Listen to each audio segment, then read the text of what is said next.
So what in particular about the pipeline is so egregious to you? There are several reasons. I mean, my huge reason is largely environmental because it's going to take at least 4 or 5 barrels of fresh water to pump one barrel of oil. So I just don't see the sustainability. I mean, we're only getting about 1,800 barrels a day, and so I mean, I don't think the pros outweigh the cons here. I mean, they're telling us that that there's going to be energy security and that it's going to make gas cheaper for us, but we just haven't seen that in the numbers. We're seeing a large part of that oil is being exported to places like Asia, Europe.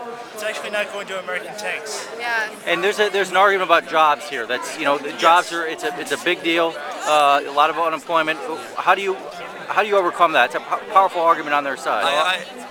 Why you take this one? Well, I would say instead of spending the money to invest in this pipeline, take all that money, put it towards making renewable energy, sustainable jobs, and that's the way to make America boom. I think that's one of the most egregious parts of this whole story, this whole pitch that they're selling to America, is not only that this is going to make us less dependent on foreign oil, which it's not, it's still not our oil, but the promise of jobs is false. They're short term, and that's what people don't understand, and I think they're relying on the American public to kind of be ignorant to digging deeper into what this is actually about. And as Bill McKibben said earlier, the numbers aren't there. All of the studies, the majority of the studies have been done by the manufacturers in Canada. So I mean, it's if you look past like the thin surface that they have here, there's definitely there are holes in their argument, and the public needs to be made aware. Do you all see any sign at all that the Obama administration is receptive to you guys? I mean, they're still going forward with this thing. I mean, what's your sense of if this is going to have any effect here? My sense is, I mean, look around. There are so many of us who are college students, college age. We're the people who helped get Obama elected in the last election, and this is our time. This is our initiative and our goals. I feel like if he's not receptive to what we have to say, then why should we campaign for him? Why should we fight for somebody who's not going to fight for our interests? Do you guys sense, is there a lack of enthusiasm for Barack Obama in the election?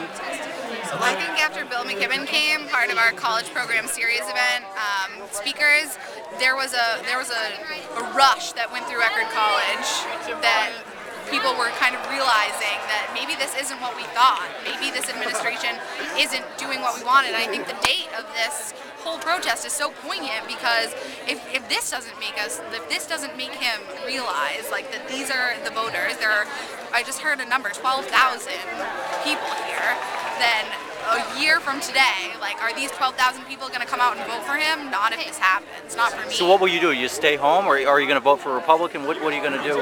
I mean, from the Republican debates that I've seen thus far, I'm not encouraged. I definitely would not retaliate for vengeance or anything like that. I would rather not vote than vote for someone who is either completely wrong or is going to pretend that they're a champion for my views and they're really not. So I think this is going to be really telling. Well, why don't you show me your sign? And why did you write that one? I think that like what I'm really passionate about in this whole protest is that this is not what Obama stood for when he was coming into office. This is not what I believed was like going to be widespread across this nation. These were not the policies that he agreed to. I mean, his quotes are everywhere. They're all over here, and it's really reassuring to be with so many other people who are on the same page as me. It doesn't make me feel lost and like we're not going to come through this. It makes me feel that we still have a chance. I think this is a very substantial reason for President Obama to look outside his window and be like, actually, I need to rethink this. Like, I need to make a change. And I think as much as I want it to be a change because he believes this, I think that we're very lucky that we're a year away from an election, and that will probably be his main motivation. And why don't you show me yours and tell me what the message is here? Well, my biggest problem with this is it's not just an environmental injustice, it's a social injustice as well. Pipeline affects us all, and it's really terrible for our health, and the fact that he's going to do this, it's total social injustice of it. It's unfair. It's not justice for